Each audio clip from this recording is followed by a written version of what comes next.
ইসলামী আন্দোলন বাংলাদেশ মনে করে ব্যাপারটি এরকম হলো, যেরকম কোন এক ব্যক্তি হোটেলে গেছে খাওয়ার জন্য, ডাইলের মধ্যে দেখে এক আমের বাড়া চুষতেছে, কিন্তু চুকা নাই, মিষ্টিও নাই, কষও নাই। কিরে ভাই, আমের বাড়ার মধ্যে চুকা মিষ্টি কিছুই নাই যে? বলে আপনার চোষার আগে অনেক জনই চুষছে, যতবার চোষা হয়েছে আবার ডাইলের মধ্যে ফেলে দিয়েছে। একই আমের বাড়া কতক্ষণ আর চুকাই থাকবে, মিষ্টিও থাকবে? যেমন একই আমের বাড়ার মধ্যে বারবার চুষলে মিষ্টিও থাকে না, কষও থাকে না, রসও থাকে না।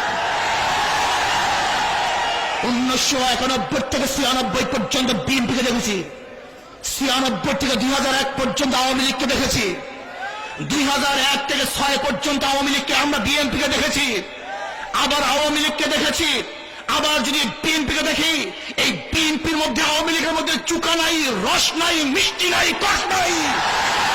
এদেরকে ক্ষমতায় বসানো মানুষ শান্তি পাবে না, বরং এদেরকে পরিবর্তনকে, ইসলামকে ক্ষমতায় বসাতে হবে। কত সত্য না মিথ্যা?